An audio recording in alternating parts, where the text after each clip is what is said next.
eet onlangs een weekendje Boedapest. Hij werd op een listig naar een bar ingelost waar hij er nooit weer uitkwam. Heel fascinerend. Ik had eigenlijk geen seconde kunnen bedenken dat dit echt een stuk was. Tot het moment dat ik eigenlijk vertelde. De tweede dag liep ik door een winkelstraat. En er waren twee dames die spraken mij en zeiden van hé, ook jij? Nou, ik zei nee, ik kan het niet. Ik stond samen een balletje. En ze zeiden op een gegeven moment voor naar het werk toe. Nou, dat vond ik op zich al weer, want ik was wel even doorreizen. En ik had alle tijd van de wereld. En we gingen daar op een gegeven moment gewoon naar zo'n balletje toe. Ja, het ziet na een beetje heel uit dan op je overwegen, maar wel. Wat dan ook niet. Ja, dit is het koffiehuis. Ja.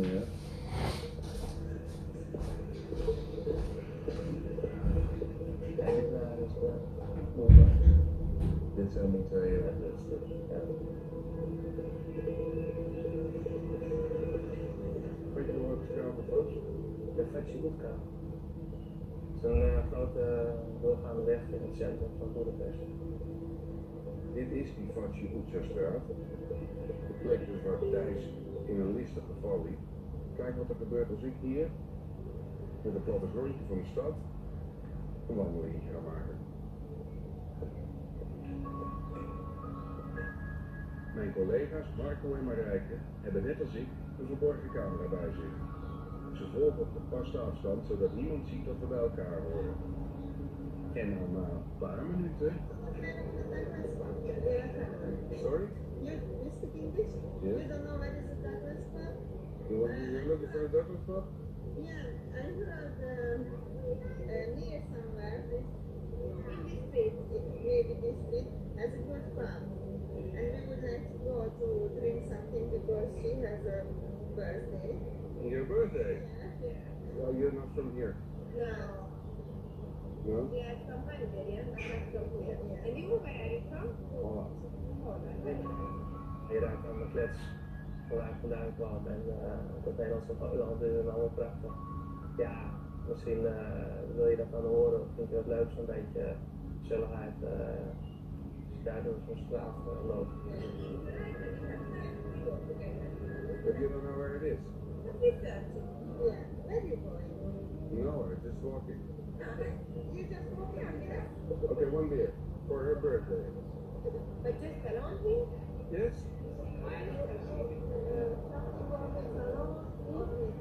I meet some people sometimes. I met some people.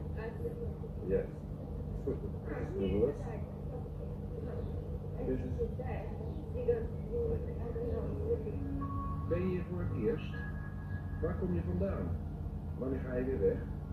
Alle typische vragen worden gesteld om te onderzoeken of ik een goede prooi ben. Dit lijkt steeds meer op het verhaal van Thijs. En in dat geval zijn deze dames geen toevallige passanten, maar kennen ze Boedapest op een duimpje. Vooral deze bar waar we nu zijn. De bar waar ze in dienst zijn om mij op kosten te jagen. Er werden allemaal kleine flesjes, champagne eigenlijk, werden steeds besteld en allerlei dure exclusieve liqueurtjes en voor je het weet staat de hele tafel ongeveer vol. En het ging gewoon kwaad te berg eigenlijk. Weer? We like partying for small snacks, and we like sparkling wine, free soup, and then I like energy drink, cake. I like Mijn collega Marijke komt nu ook de bar binnen. Ze gaat met Marco aan een tafeltje pal achter ons zitten. Ook hun verborgen camera's lopen. Daar is de serveerstroom. 3 sparkling wine, 3 shotjes, een biertje en natuurlijk 2 maal een grote energy drink. 1 bestelling en de hele tafel is vol.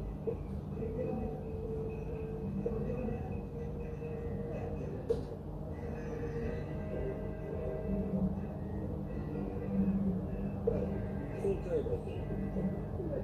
So this we take from once. It's your birthday, huh? Happy birthday.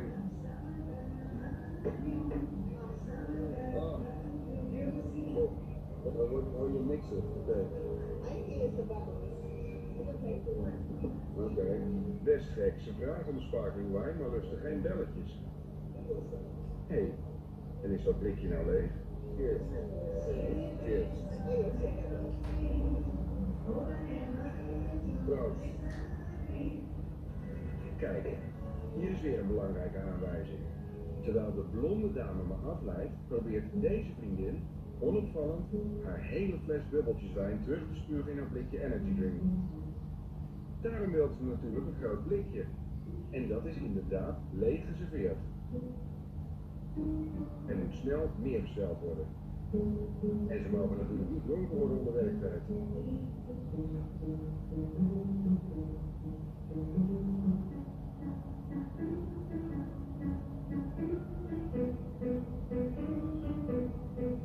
Zo, die is op. Tijd voor de volgende ronde.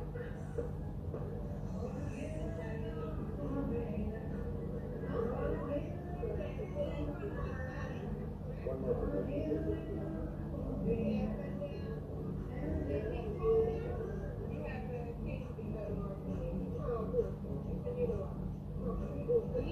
Just a little snout.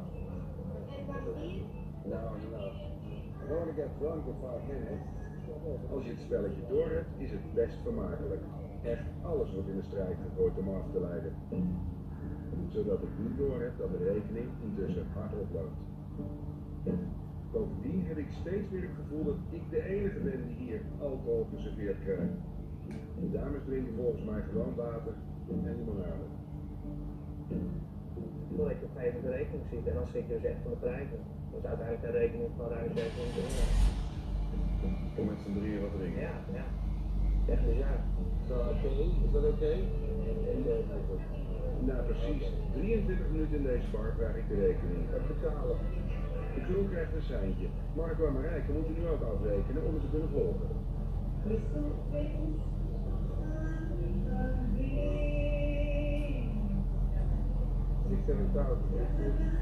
is like 230 euro. I think this is crazy price. Like, but you're the most expensive restaurant in Europe. Yes. This is extortion. You know extortion? It's crazy. Who is your boss?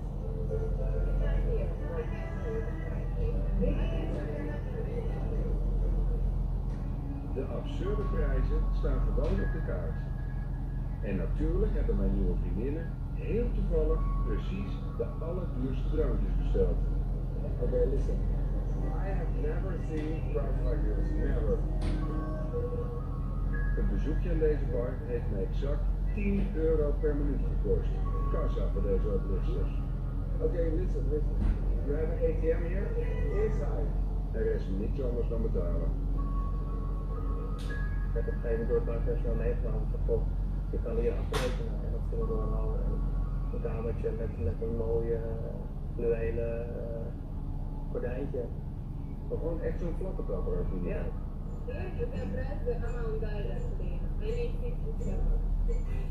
Ja, je doet een lot. En ook in deze bar hebben ze heel handig een heuse pinautomaat achter in de zaak staan. Want zoveel cash als je hier nodig hebt, heb je meestal niet op zak. Als Marco en Marijke opstaan om het te volgen, ziet de verborgen camera een volgingsslachtoffer zitten. Deze arme jongen, die nu nog denkt dat hij chance heeft, zal zometeen ongetwijfeld in één klap nuchter zijn als hij de rekening krijgt. I want to give you 40, it's enough. No. Yes, it's enough. I'm going home. It's crazy. You call the police? Yes. I'll give you 60. That's far too much. Ze dreigt met de politie, maar ze heeft inmiddels deze uitsmijter gealarmeerd.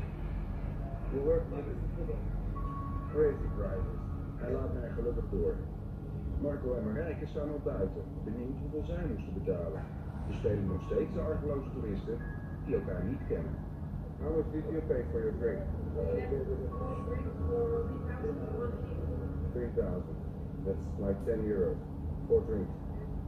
Ja, je voelt je dom, je voelt je vermaakt, je voelt je verdijsterd, alles gaat door je heen.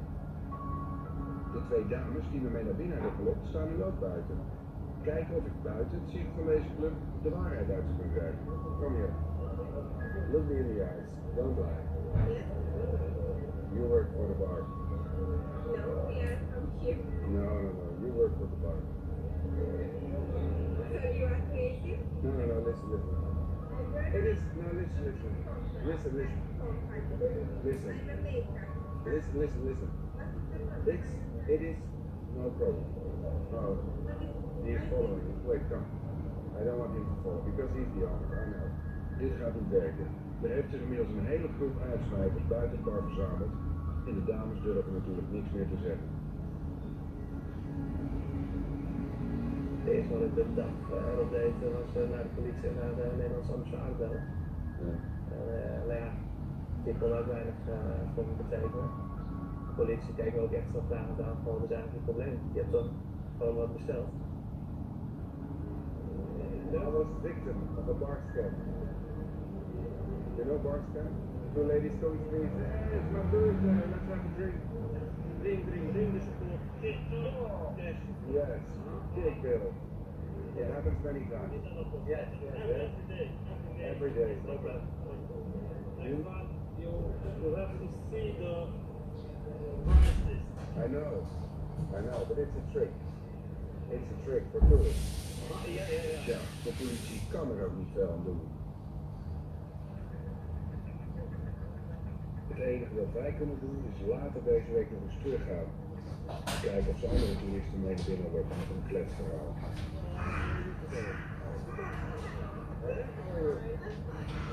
You have a good business tonight? Yes. Hey, it's your birthday today. It's your birthday today. Hello, sir. Don't go in. It's expensive. It's very expensive.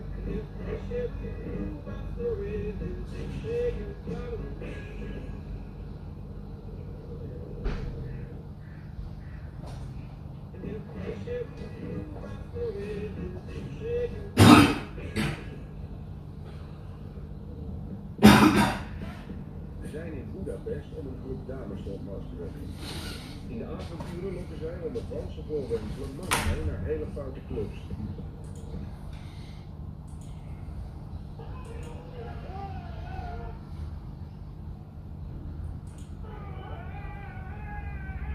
Je hebt het alleen al.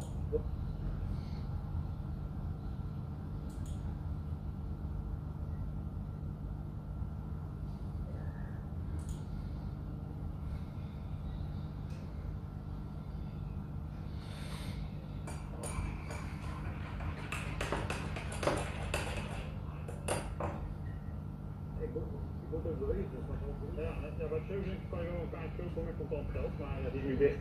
Dus daar heb je nu ook niks aan. Ja, maar dat zeg ik. Snap je wat ik bedoel? Ja, ik snap je ergens wel. Ja, meneer gaf als reden op dat hij niet kon inchecken dat er geen geld meer op zijn rekening stond, dat hij alleen nog contant geld bijschat en dat hij daarom nergens een kaartje kon kopen. Ergens kon ik meneer grijpen, ergens, ja, snap ik hem. Dat betekent niet dat je dan gratis mag reizen en dat je portje open mag duwen. Maar het is soms, hè, ik snap dat dat nu geen optie is, maar je hebt flink wat centjes of zo. Kan je dat niet gewoon op je bankrekening storten? Dat zijn allemaal situaties, weet je, ik geef allemaal te uitleggen, maar goed. Oké. Ja, maar zo, kijk, zo geef ik een optie hoe het wel kan. Ja.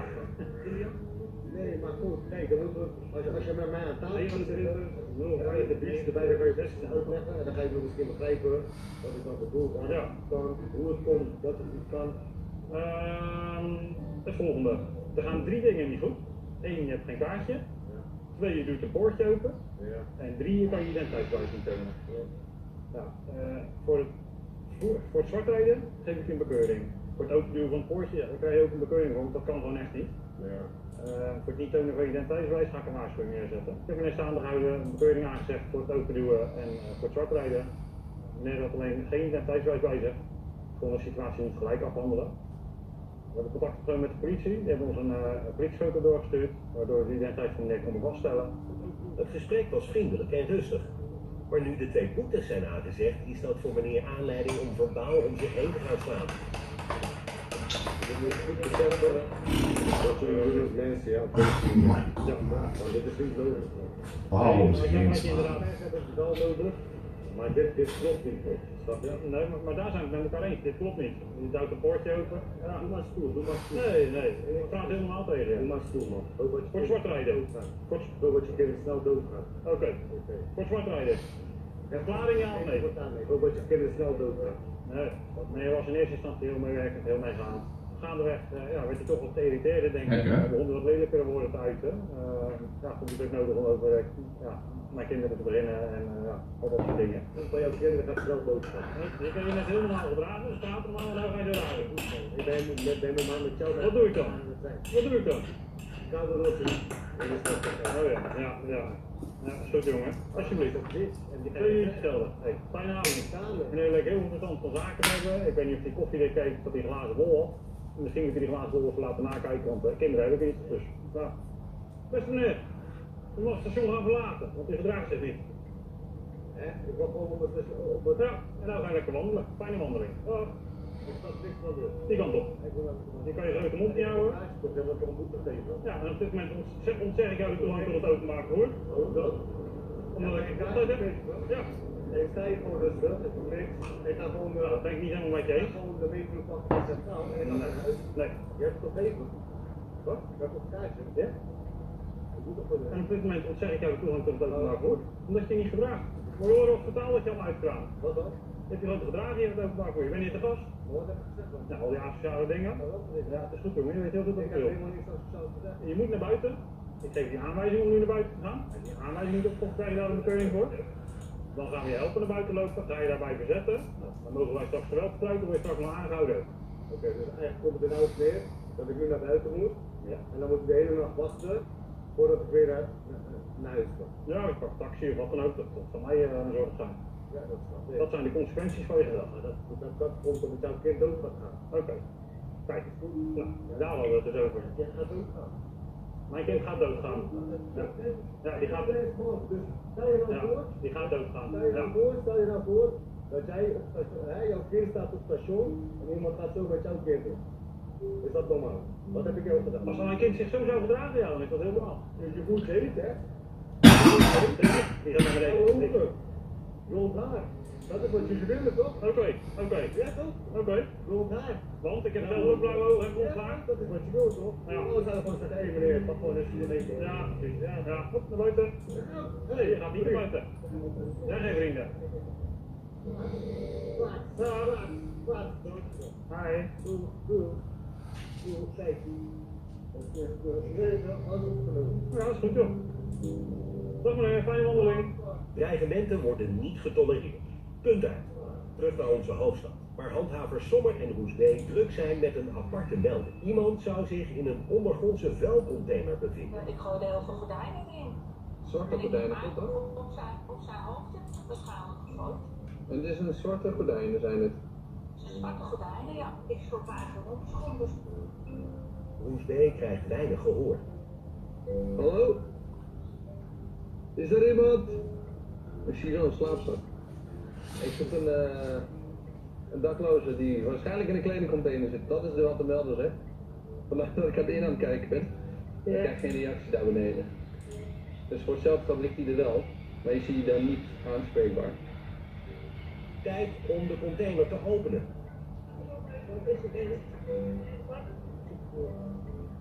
Ja, ontvang.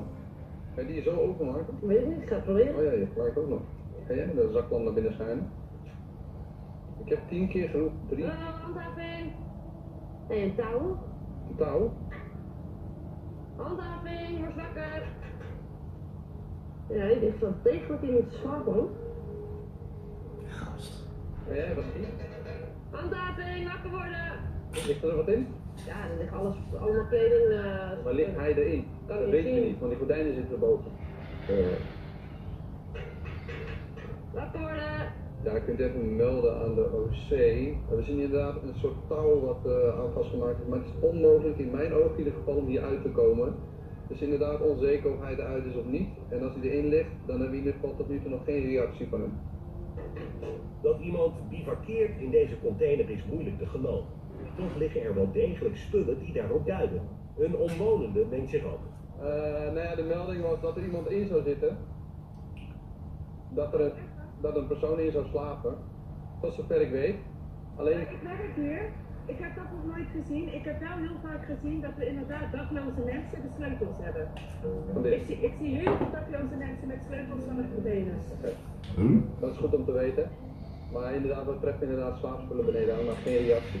We weten niet zeker of die er wel in zit of niet in zit. Dus dat moeten we nu gaan uitvogelen. Sommer wil nog iets proberen. Even een stok heb ik nodig. Wat zo?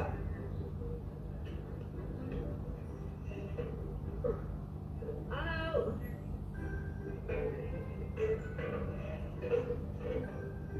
Er is niemand aanwezig. Hallo! Maar dat dit een slaapplek is, lijkt toch wel waarschijnlijk. Dus hij heeft zijn spullen hier ingedropt. Ja joh, hij ligt hier niet. Oké. Oh nee! Hij had wel deze nu extra gekregen om het schoon te maken allemaal. Het touw wordt verwijderd om zo deze slaapplek onklaar te maken. Echt veilig is het namelijk niet. Heb jij een mes dat we kunnen afsnijden? Ja.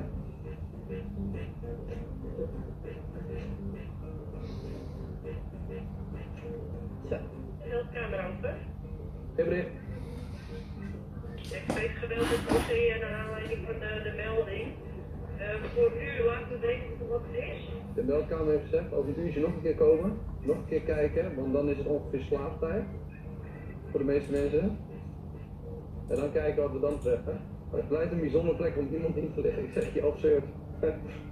In een ondergrondse container. Tot over een uurtje, succes met deze. Na een uurtje keren Sommer en Roesbeen nog 1 keer terug bij de container. Zijn we weer. Ja.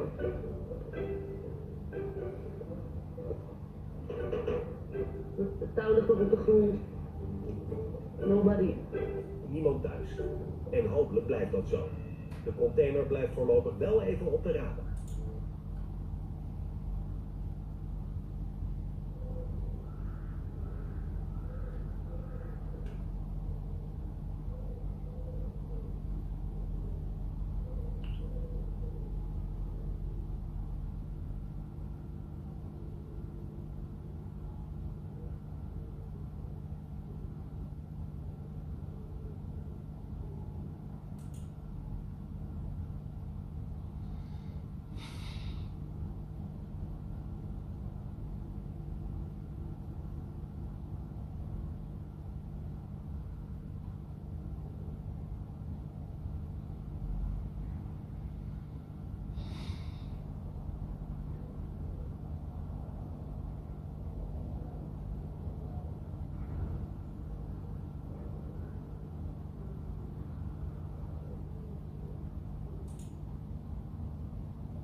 Dit is het ongelofelijke verhaal van Jay en Michelle. Zij roepen de hulp in van bureau Omleg. 3 jaar geleden overleed hun zoon, maar de herinnering aan Jay junior is nog springleeg. Dat zijn ze voeten. Die handjes. Die hebben jullie helemaal laten in box of zo laten gieten? Of? Ja. Prachtig. Dat was in het eerste van vandaag hebben ze een brons gemaakt. Zo klein. Ja, en dan vonden ze precies dezelfde teentjes en zo. Net Alles als ik kwam een eruit. borreltje heb, ben je 1 teentje langer. En... Het is mooi om te zien hoe jullie dat zo levendig houden. Ja, dat moet wel hè. Ja. Het is nu 3 jaar geleden, maar het verdriet is nog vers en rauw. Jay en Michelle hebben al 2 dochters en met een zoon zou het gezin helemaal compleet zijn. Maar Jay junior werd al na 20 weken veel te vroeg geboren. Nou, dat dit gebeurd is en je kijkt hiernaar, dan raakt het jou dieper. Ja. Dan raakt het jou. Dan denk ik, hoe kan dat nou? Waar is het fout gegaan dat je nou dit hebt gedaan? Denk als vader dat je hebt gefaald. Nou, dat is natuurlijk echt totale onzin. Dat weet je zelf ook, hè. Als ik daar iets van mag zeggen, ben jij een vader die volgens mij enorm aan het strijden is. Ja, voor recht. Ja. Kom eens hier. Echt, ja. Het leven van de zoon van Jay en Michelle duurde maar 6 minuten. Ze bezoeken hun zoon minstens 3 keer per week op de begraafplaats de Oude Toren vlak omheen. De familie zorgt ervoor dat de laatste rustplaats van Jay Junior er goed verzorgd bij ligt. Langzaam maar zeker verandert het in een klein monumentje omringd met kunstgras. Tot de gemeente ingrijpt en het grafje botweg vernielt. Dit was in het begin. Nee, dat is hij zo daarna geworden. Wacht even hoor. Dit is hoe het eruit zag. En nu hebben ze in één keer met slijpen en alles, was dit het daarna. Ze hebben gewoon met een slijptol door de tonplaat heen gehaald. Waar is die hele grasmat gebleven? Ja, die is weggehaald. Alles is weg. Wij komen aan en onze dochter die zegt van mijn broertjes weg. Nou ja, ze kan echt soms heel veel gekke dingen zeggen. Maar dit was heel verzinnend. Dus wij gaan kijken en we wisten dat er een gesprek was geweest over de palen omdat die weg zouden gaan. Dus wij denken van, oh die palen zijn weg. En we komen hier aan en als je dan de bocht maakt vanuit de boom, want vanuit daar zie je nog niks, maar als je echt hier naar binnen komt, ja, dan ik ben meteen naar ik ben meteen naar de gemeentehuis geweest. Het is de escalatie van een langsluimend conflict. Aanvankelijk gaf de begraafplaats wat extra ruimte om het verdriet te verwerken. Maar met kunstgras, knuffelberen en pilaren liep het steeds meer uit de hand. Het graf voldeed niet aan de regeltjes van de grafakte. En ook de agressieve opstelling van vader Jay maakt dat het geduld van de gemeente langzaam opraakt. Tot in een oprisping van daadkracht. De begrafenismedewerker ingrijpt en het grafmonumentje botweg vernielt. Woedend trekt het stel naar het gemeentehuis. Ze zijn hun emoties niet de baas. Moet je nog één keer aan je graf komen? Had je heel probleem. Vloek dan maar. Ze zijn diep gekrenkt over de respectloze manier waarmee met de nagedachtenis aan Jay Junior is omgegaan. Ze hebben dus een stuk van de steen afgeslepen. Ja. Over.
Waar hebben ze dat gedaan toen jullie dat aan de rechterkant.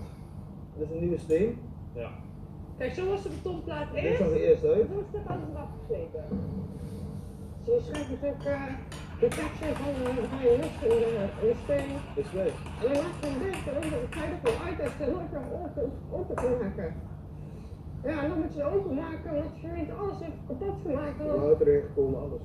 Ze hebben helemaal niks, maar ook niks meer daar gedaan. Nee, een stuk contract ligt ook gewoon nog steeds Tot de dag vandaag laat ik het ook zien, ligt ook nog steeds hier. De gemeente vond Jay Juniors grafje niet netjes genoeg, maar ze laat zelf overal de sloopresten slingeren. Ja, je weet het. Een stuk van de steen, een paar uur eruit omgelopen. Heb je er 40 pak? En dit is gewoon een stuk van het graf van je kind. Ja. Dat hebben ze gewoon hoornet. Ja, dit is wel echt best wel nasty, toch? Om niet gewoon zo'n grafsteen door tweeën en dat hier dan zo neergooien. Ja, dat snap ik ook wel, dat je helemaal zo gaat. Nou, hier ligt alles. Dit Dit is kunstgras.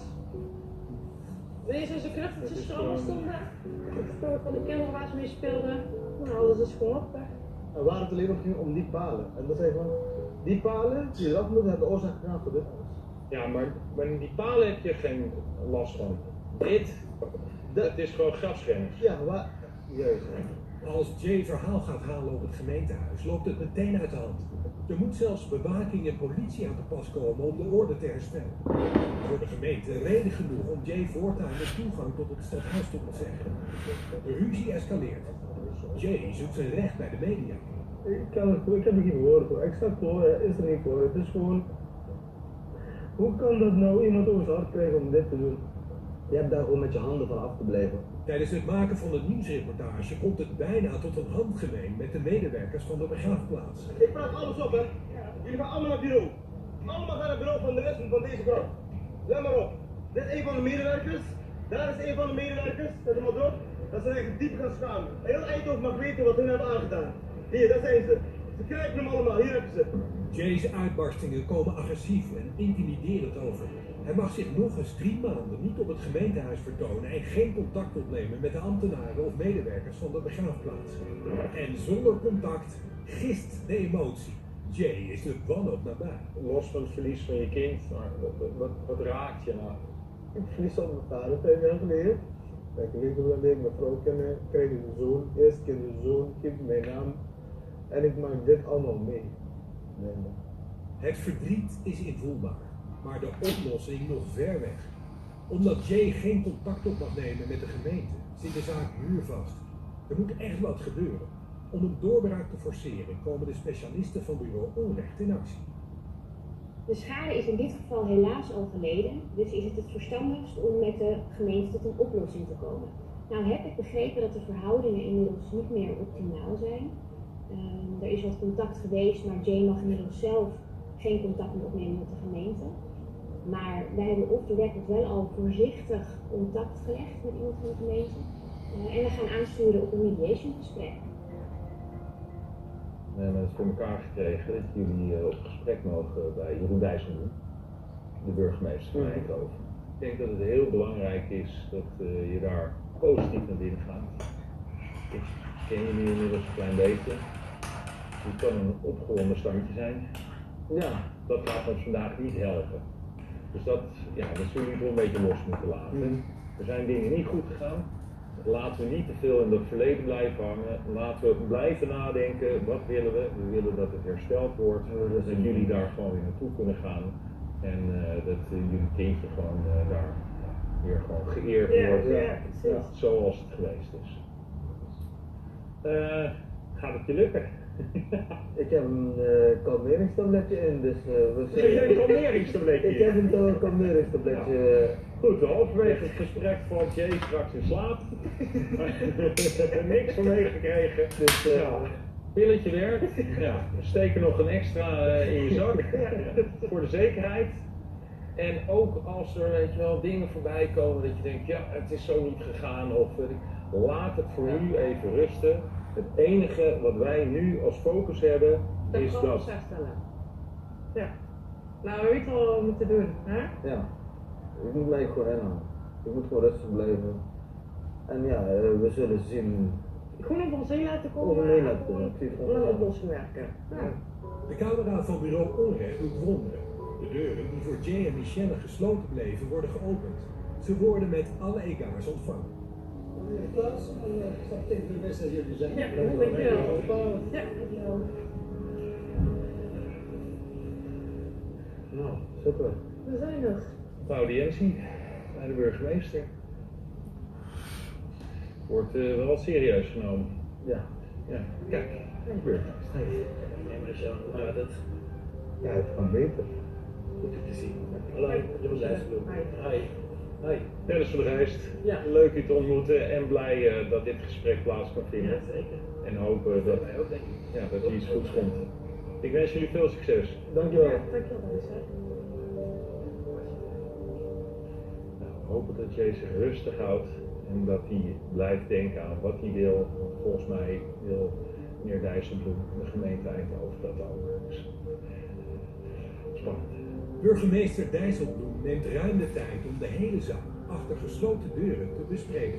Pas na een half uur komen Jay en Michelle terug. Ik geef je een hand. Dankjewel. We spreken elkaar over een paar weken weer, hè? Ja, dankjewel. Is het goed gegaan? Ik ga het ongetwijfeld zo horen. Ik denk het wel. Wij hebben een goed serieus gesprek gehad. En ook afspraken gemaakt voor, we zien elkaar voor een paar weken weer. Dan gaan we een oplossing werken. Dat is goed om te horen. Oké. Dankjewel voor je tijd. Dank. Nou, hoe was het? Dat heeft hem wel een beetje geraakt. Hij wil naar een oplossing komen. Tussendoor was ook heel veel heisa van mij, van dat ik mensen heb gedreigd en alles. Het personeel dan was hij ook uitgelegd 2 aangiftes van mij. Dat die ook wegseponeren, zeg maar, als ik mij gewoon gedraag en gewoon nou via een tussenpersoon vanuit de burgemeester in contact komen. En als er iets niet is, hij houdt de vingers aan de pols.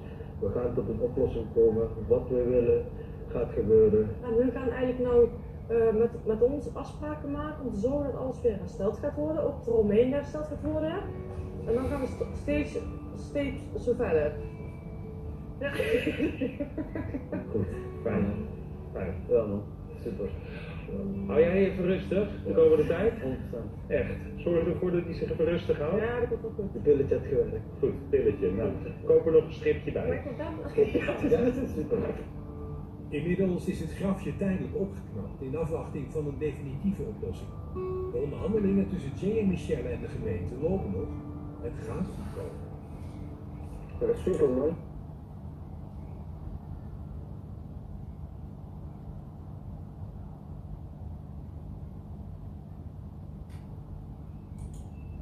Het stofzuigerbedrijf Dyson houdt Saskia al veel te lang aan lijntje. Hoi, ik heb 2 jaar geleden een Dyson stilstofzuiger gekocht. Helaas bleek de stofzuigermond een productiefout te omvatten, waardoor die niet goed te reinigen was. Ik heb hierop contact opgenomen met Dyson en zij beloven mij kosteloos een gratis exemplaar toe te sturen. Inmiddels zijn we 2 jaar verder en heb ik nog altijd de stofzuigermond niet ontvangen. Ik weet het niet meer, dus mijn vraag is, kunnen jullie me alsjeblieft helpen? Dankjewel. Nou, dat is natuurlijk veel te lang, Saskia. Ik ben heel erg benieuwd of het mij wel lukt om een nieuwe stofzuigermond voor je te regelen. Als u een nieuwe Dyson wilt kopen, druk dan op 1. Voor ondersteuning en hulp bij uw bestaande Dyson, druk op 2.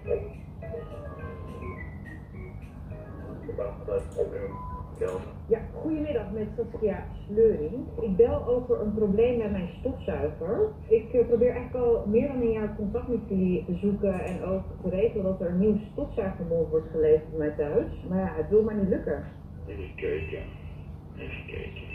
Want wat gaat er dan mis, denk je? Want kun je dat ook zien? Want Ja, ik denk eerlijk gezegd dat die gewoon niet op voorraad is al heel lang. Even kijken. maar hoe kan die eigenlijk niet op voorraad zijn? Want de stofzuiger wordt volledig dus wel verkocht door jullie, maar een losse onderdeel is dus niet op voorraad. Het is zo, zeg maar, even kijken.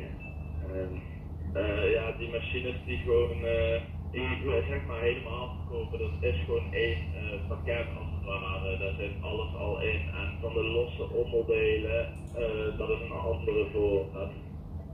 Ja, maar die is dus leeg. Ja.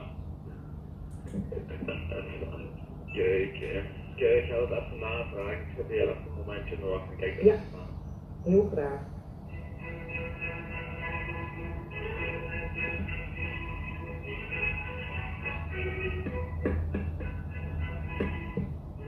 Hallo mevrouw, dank voor het wachten. Oh, ja.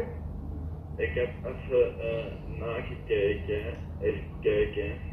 Ik ga zorgen dat als klacht wordt geëscaleerd naar een hoger team. En waarom is dit dan niet eerder gebeurd? Want ja, ik heb al best wel vaak contact met jullie gehad.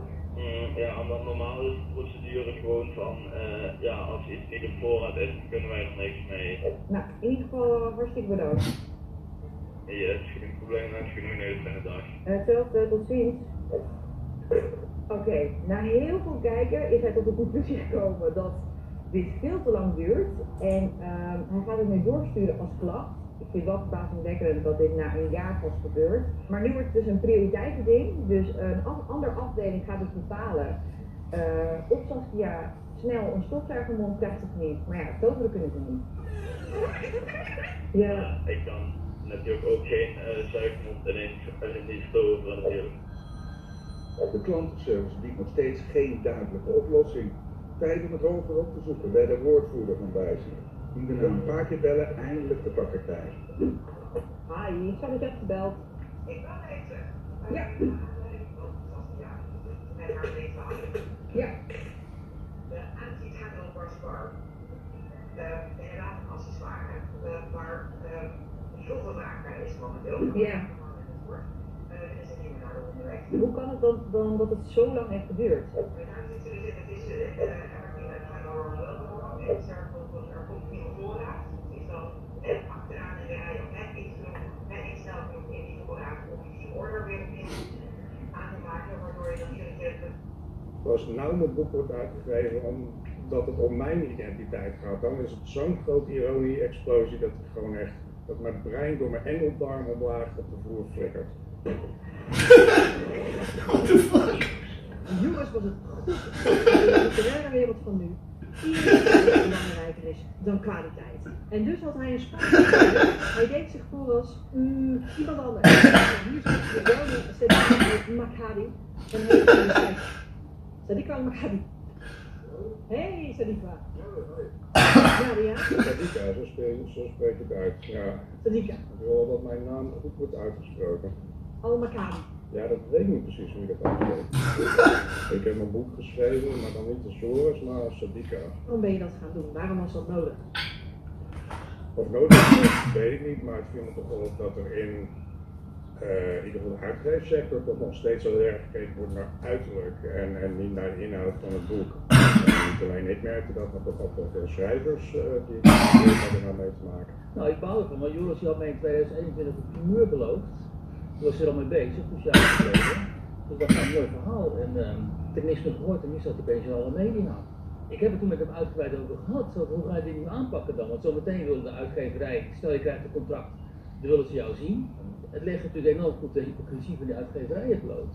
Want die oude witte man, Joris, ja, die krijgt geen contract. Maar een jonge, kennelijk aantrekkelijke, allochtone dame, bij voorkeur ook uit met een islamitische achtergrond, ja, die wordt enorm helemaal niet geprezen. Als je ook zag, die e-mails die redacteuren dan gingen schrijven met dat geslijm en oh, ze was geweldig en fantastisch en zo.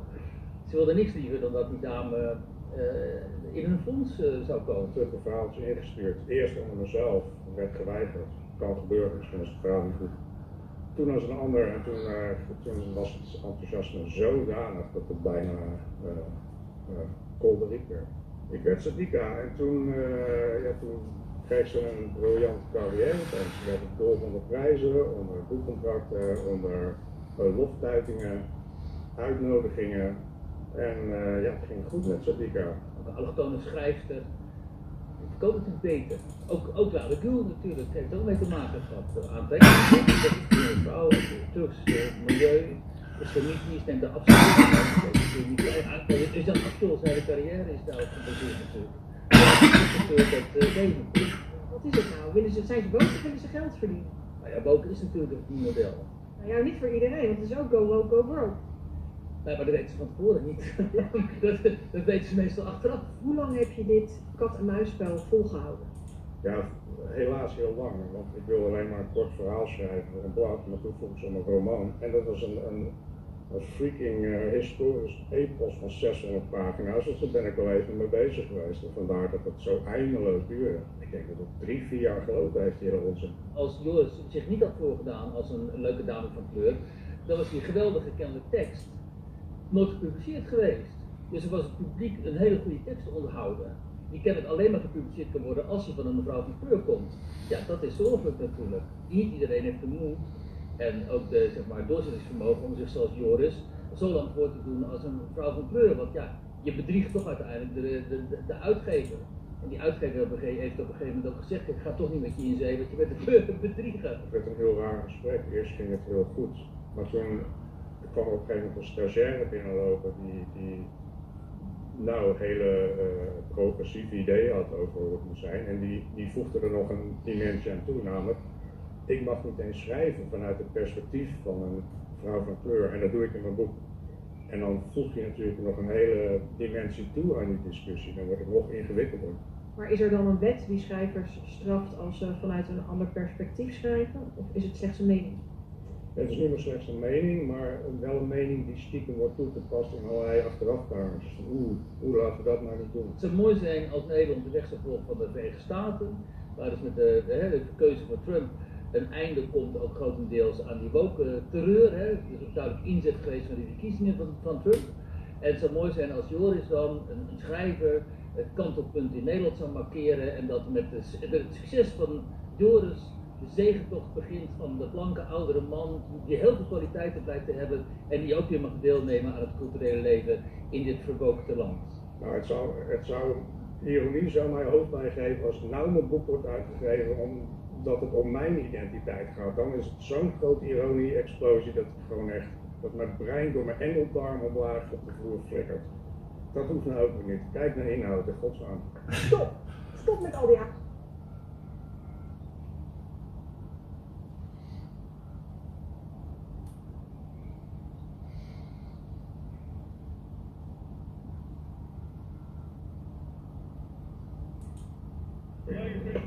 Oh, help you. No, Dad, what the hell? Stop doing that to me, man. They're all right on a play game. Why? He's a gamer. Take 1-2 games, guys.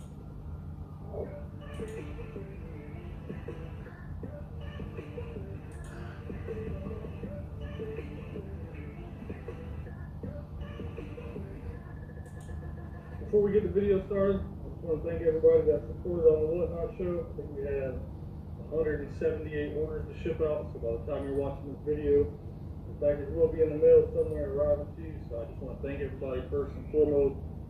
Everybody that bought everything, we had a good time, we laughed, we had fun, sold a bunch of stuff, had a lot of people that spent a lot of money with us, much appreciated. We sold some of our coins on there. Like I said, we did have some people that spent big money, Mark, Seth, Steven, Kelly, and everybody else that even if you just bought something for $20, you know, it ain't about who spends the most, but I just do want to thank everybody that spent with us. We appreciate it. If you missed that show, our next show will be December 13th. We're going to do like one every 6 weeks to every month is 6 weeks. So the next one is December the 13th. Like I said, that link is in the description. It'll save you $15 if you want to buy anything on the next show. Have a great time, laugh, jokes, everything. Hope y'all enjoy the rest of the video.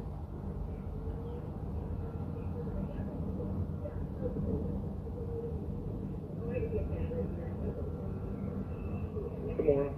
$1 to begin and then keep it out, right? We'll get a pen.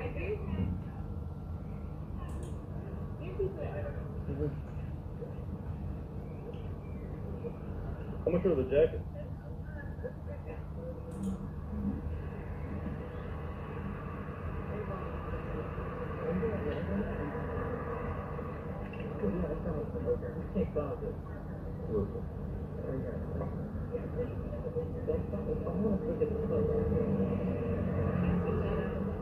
Old man that lives in New York.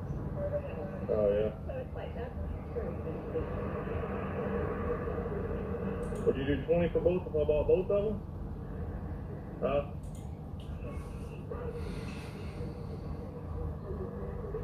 just like that. Yeah, 20 a piece? Yeah, that's what I was saying, yeah. Alright. Alright, yeah.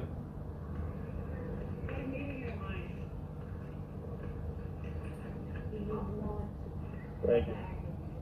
I could probably just carry them. You want your hangers? I have a YouTube channel. It's called Pawnbroker Pickers. Pawn, like a pawn shop? Yeah. Thank you.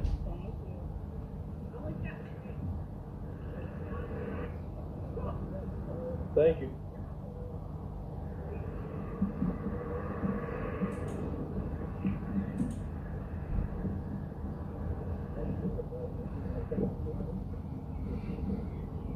This is a nice jacket.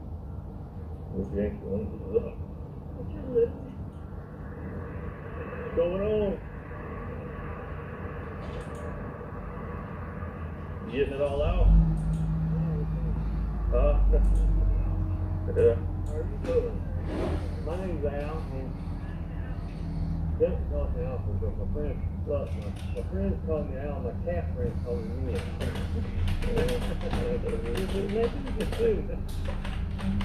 Yeah. Case license, please. I know you want that.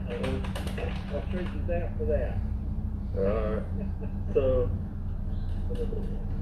that one's on me. Yeah, because when I first started YouTube, you remember you see me without my GoPro and you was like, why ain't you recording videos? I'm like, man, tired of doing it. He's like, you need to keep doing it, You pushed me to keep doing it. We didn't get that license plate there. Huh? Sure? Alright. No, you're fine, man. I know that's my thank you to keep pushing me to do it. I appreciate it. I like that. I'll keep this forever. Yeah? Yeah, my son will have it. Alright. And I'll tell him, I'll say, you can't sell that. Alright.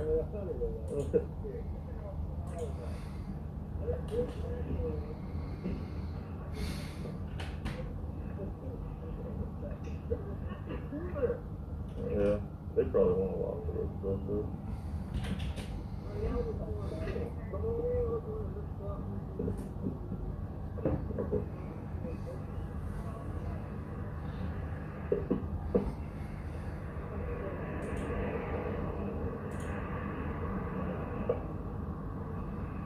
How's it going? You the fun?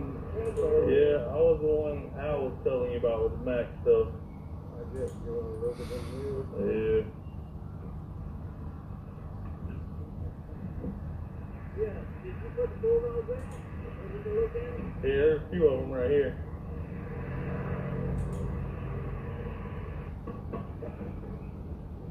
Two mirrors.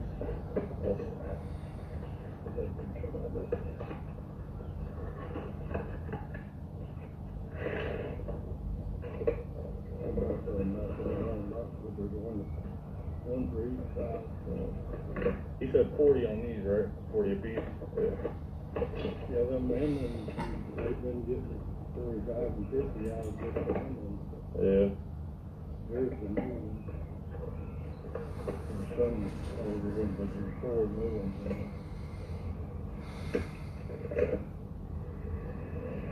That's your best price on them, 50? Yeah. Yeah, I'll buy these, but those, that's about what they go for, so I really can't do nothing with those. Just squared away with those.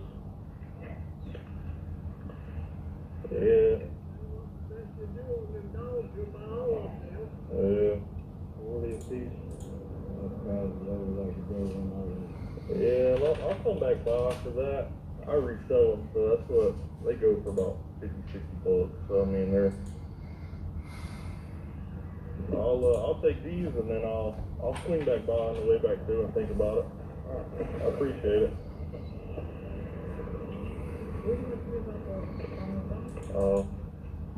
He showed me they have this sale every year. I'll put them in the truck right there. Yeah, I appreciate it. He's an old man that has like a lot of him right there. He's got a lot of tools, especially in that.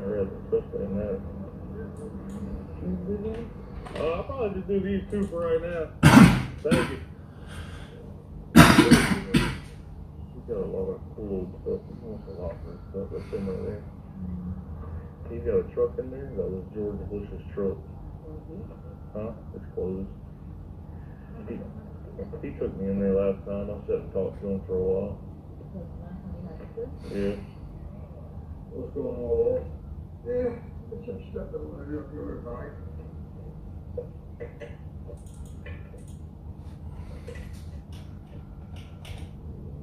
Gold field. Yeah, watches I don't really do unless they're like Rolex, Omega, EP, stuff like that. What are these?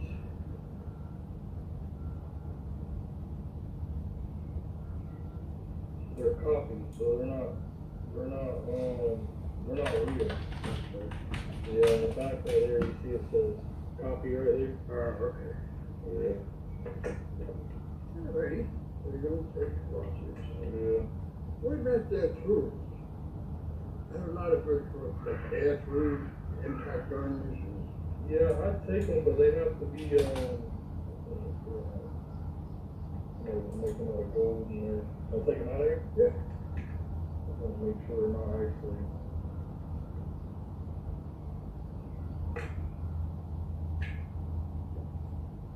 Yeah, they're just a little too light.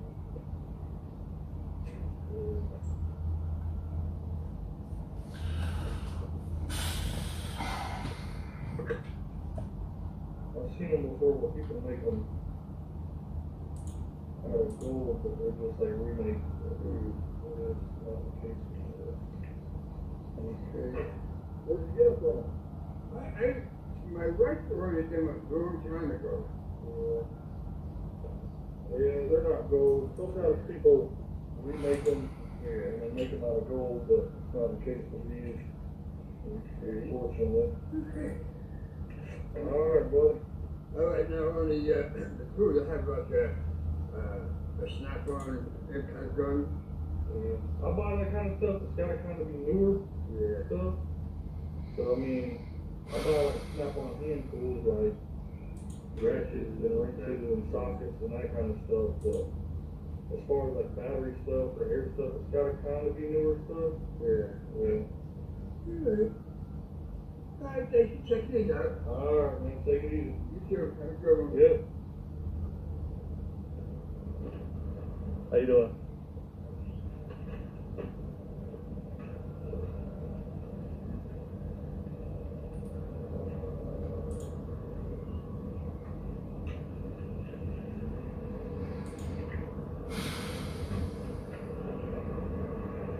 How much are your shirts?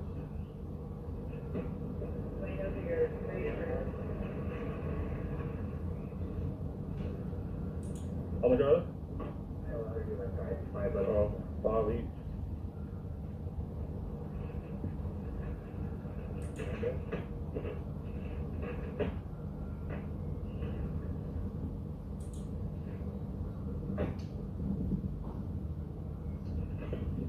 You do 20 for the 5 of them?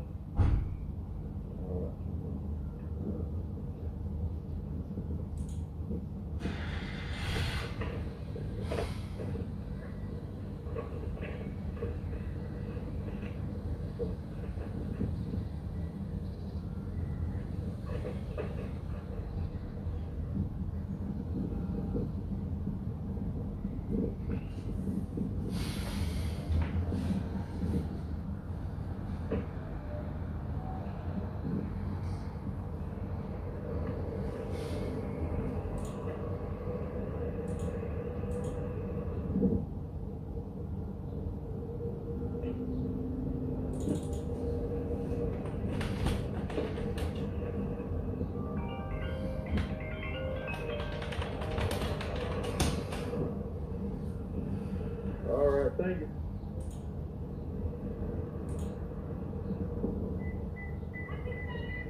Good morning, good morning. Oh, yeah.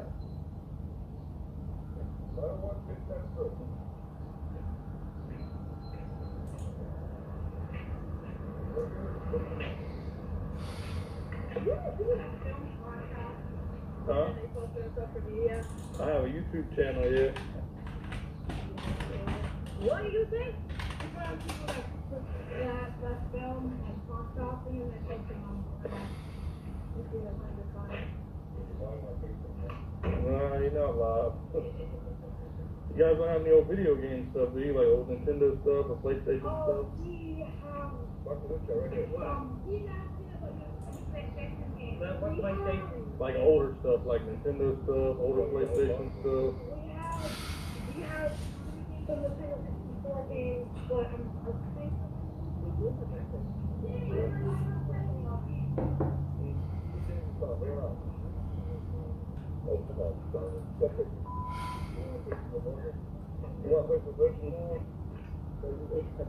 Stuff in here too, or everything?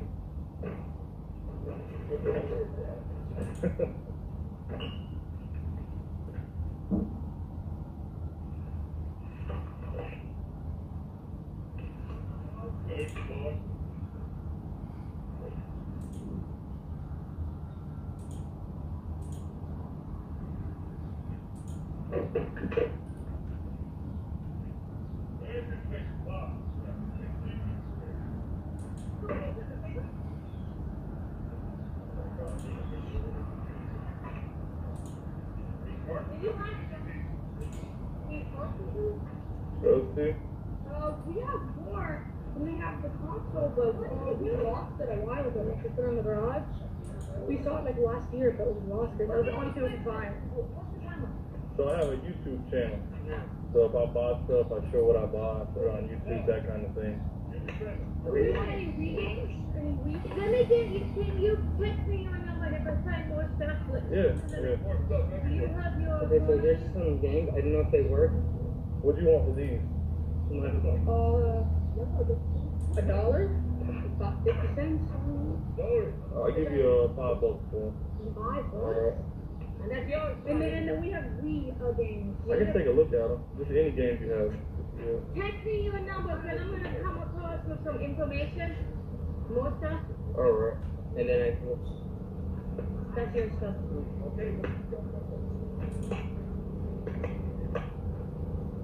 I could do the 5 for these as well. Alright, I'll do those. No, Dad, what the hell? Stop doing that to me, man. He's a gamer.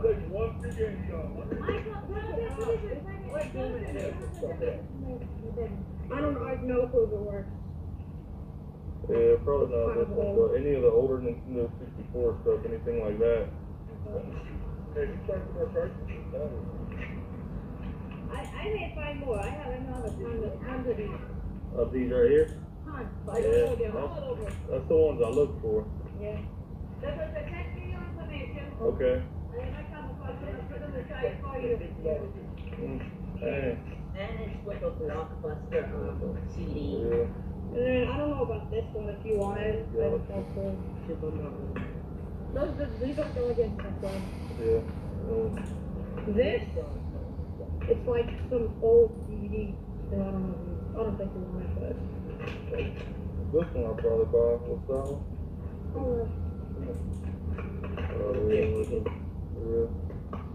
Yeah, I do like $1 a piece for those if you want them. And then 10 for these two, which would have been 5 and 5. That's the deal. Okay. You don't want them more than, you know what I mean? Because you don't want the, Alright. take $1 more than. I'm gonna give you this, I'm gonna change it up. You take the number? Yes, I'm gonna put it in here, you got it there. So I hope y'all enjoyed the video. We'll do a recap of the video real quick. The first sale you see me go to, you see me buy those, they're like bomber jackets. If you see them sports jackets and they're old, different teams mean different money. So if you find, you know, the more popular teams, the more money they're usually going to bring when it comes to those. But I bought a few of those before and I've sold them on the channel. I think the most recent one was a while ago. It was the 49ers one I bought and it did sell for a lot. So those will be good, $20 a piece. They should bring 100 or more a piece. The second sale you see me go to, first when I go there, you see a friend of mine, Al. He probably ain't gonna like it because he's kind of a private guy, but I just wanted to put that in there because I wanted to thank him. There was a time when I first started YouTube, I'd see him out at yard sales and I would have my GoPro and he'd be like, why are you not wearing your GoPro? And when you first start YouTube, you know, I self-taught myself everything, how to edit and do everything. It would take hours and hours to upload videos and you get 30 views and you're like, oh man, it's a long road. So I've come a long ways. You know, there's been a lot of people that's helped me get to where we are today. And he was one of them. Just, you know, just a quick conversation. I'll never forget that when he told me, you know, not to give up, keep doing it. The videos were good. It really meant a lot. So I wanted to give him that just to show my appreciation to him. So Al, I know you don't like being on channel and stuff, but I had to do it to you this time. Oh, kind of the third part was the same thing. I kind of put was the same cell, so I kind of put that in there. I really kind of messed up on those mirrors. When I looked them up, there was mirrors that had the wires. They go for a lot more than those that don't have the wires. So there's mag mirrors like that, but the ones that have the wires connected to the bottom of them, they go for a lot. And that's the ones I seen when I was looking them up. Those don't go for near as much as the ones with the wires, but they still do good. We'll put them in here. I won't lose money on them. We'll make a little bit on them, so they're brand new. Still stuff we can put in here, different items to show. So still decent. We won't make a lot of money on it, but there's still money to be made. The third part was the guy you seen come in with the watches and the coins. I get a lot of people that bring watches in here. Watches are just extremely hard to sell unless they're high end. And even if they're high end and they're usually more expensive, you got to find that buyer. So watches are a tough thing for us to sell, especially like, you know, Citizens or Seikos, that kind of thing. So we just really don't mess with them that much. The coins he brought in, they weren't real. I put those on there because I have gotten them here before where they're not real coins, but they're still gold. So those was neither. If you come across something like that, just make sure you check them out. But normally they're not going to be real, but I have seen them where they will say copy, but they're still, somebody made them out of gold. The next part was the shirts. Those shirts were kind of good. There's one, the brand on it was Nutmeg, the one with the helmet. That shirt was brand new, still with the tags. I seen one that went on offer that was kind of ratty for $34. The difference between that condition and a new shirt in that condition is huge. I'll probably put it on for like $100. I think it might get it. The other two right here.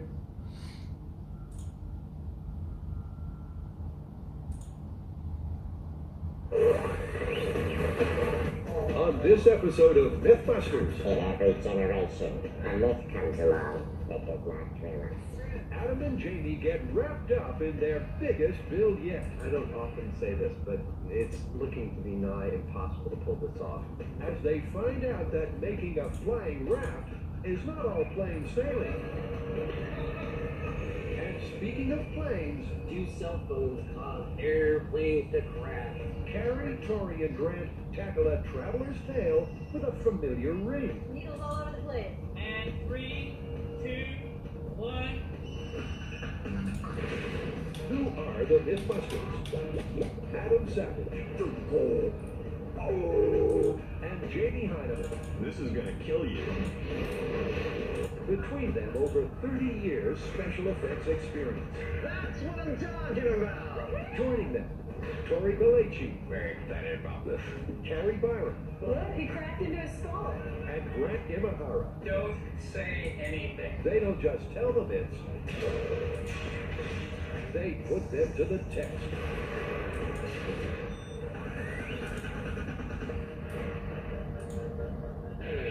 Take one large deserted aircraft hangar, add a ridiculous amount of plastic, and one Mythbuster trussed up like a Christmas turkey. This wind is the strangest position I've ever been in on this show. Don't you love how he qualifies it with on this show? Either the Mythbusters are branching out into performance art, or something's gone very wrong. Adam, what myth do we have this time?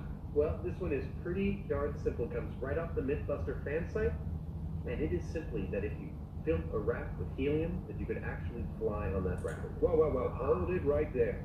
What did you say? That if you built a raft with helium, that you could actually fly on that raft. That's what I thought you said. Well, on the face of it, I'm not so sure about this one, but there's only one way to find out. So, what is the plan? Well, I figured we should start small. We've got a little inflatable dinghy. Maybe we can fill that up with helium and see what happens. As we know, helium holds a special place in a Mythbuster's heart. It helped Adam hover. I'd rather just stay under 100 feet, thank you, over. It carried a cute kid. Ready?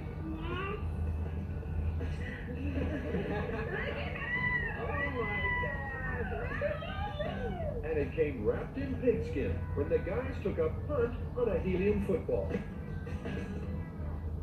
But now they'll use helium to try and make one of their inflatables fly. And if that doesn't work, this being Mythbusters, they'll build their own helium-filled flying machine. Deflation. And the initial inflatable they're going to try is the Mythbusters dinghy.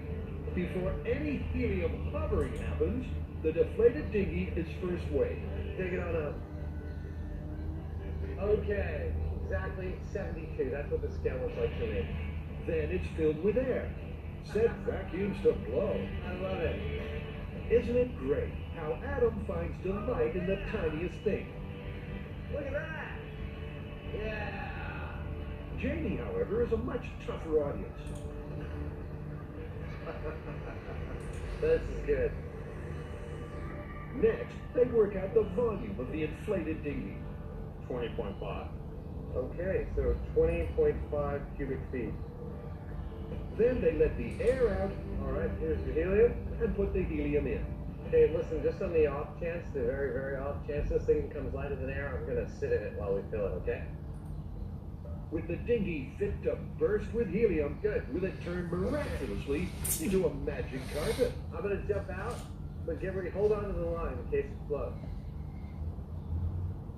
All right, here we go. Oh, it didn't float. What do you think? Thanks to the helium, the raft has lost some weight. I call that about maybe 4 pounds of buoyancy. But nowhere near enough to achieve liftoff. Well, our inflatable life raft, it's not remotely enough volume of helium, and it's way too heavy to get even buoyant by itself, let alone lift Jamie or I.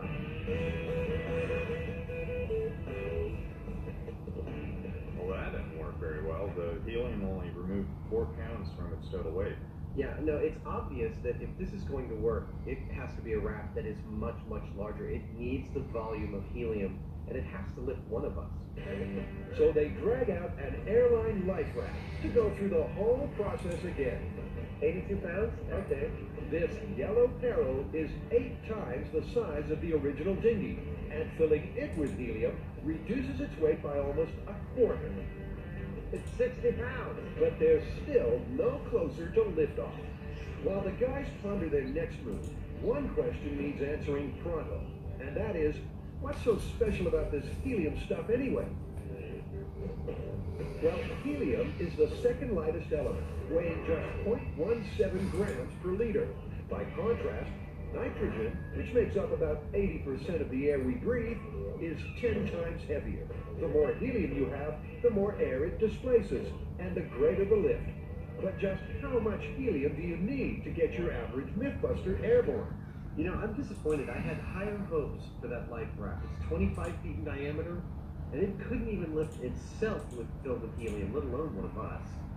Well, we've got one more larger thing yet to try, and that's an escape slide from a commercial airliner. Oh, that's perfect. Yeah, I'm guessing at least double the volume of that life raft.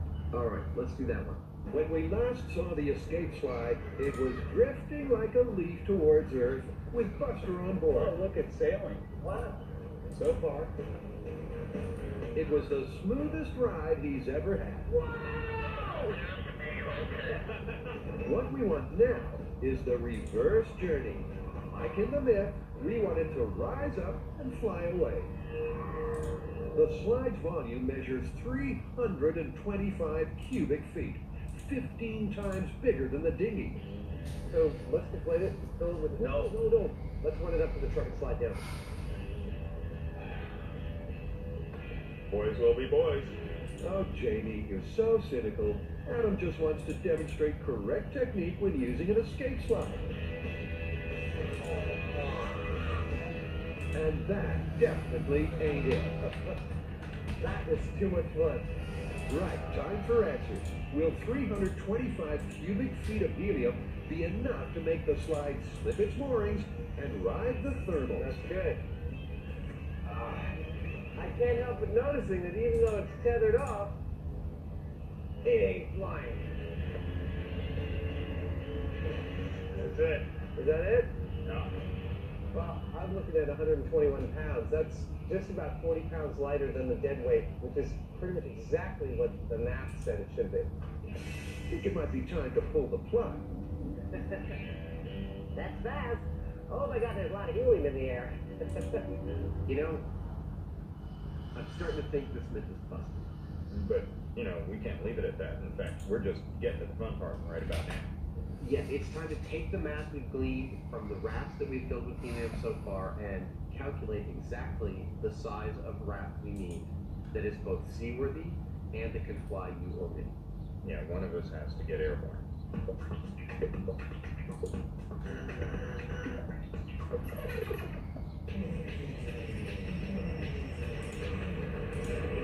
Alright, Grant. Sounds like we have another cell phone myth. This one is a conspiracy theory. The reason you can't use your cell phone on an airplane is not because it will interfere with the in-flight instruments, but because it forces you to use the in-flight phone in the back of your seat. Because it's way more expensive to use their phone than your cell phone. That's brilliant. It sounds like we get to crash a plane. No, we're not going to crash a plane. Once upon a time, just being on an airplane was entertainment enough. These wide-eyed folk would never have guessed that one day flying would become so routine, so downright boring, passengers would need a host of electronic gadgets to help make the time fly. But in the name of safety, cell phone silence must be maintained at all times. Is it a ruse designed to force you to fork out for the seat phone? Or can a cell phone signal make your flight drop out of the sky? It seems to me that the biggest challenge you're going to face with this is not technical, it's legal. Yeah, actually, it's illegal for us to take a working, switched-on cell phone into the air. However, it's not illegal for us to take a cell phone into a working cockpit and work with it on the ground. But that doesn't guarantee us any success of interference. So in typical Mythbusters fashion, we're going to make our own cockpit and control all the variables and then take that to an airport and see what happens to the signal. With a flight of fancy out of the question, Tori and Grant are going to build their very own working cockpit. And there's only one place a Mythbuster goes when he needs plane parts. Faith Aircraft in Sacramento is an Aladdin's cave of aeronautical offcuts. We're all the dead planes. Mostly made up of Cessnas, Pipers, Beech. Kenny Faith's already been our wingman on a couple of Myths. A little while back, Adam paid him a visit when he got the urge to shred a plane. This aircraft cache also includes a load of pre-loved avionics. These are exactly what the guys will need to test the cell phone myth. Okay, well, here's the list, and most of these instruments are communication and navigation, things that were identified as something that a cell phone might interfere with. Gyro-stabilized magnetic compass system, VHF communications transceiver, navigation receiver, and VOR local. Grant's got a flight deck shopping list to rival the Pentagon. GPS.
Lijpe kutsel hier, jongen.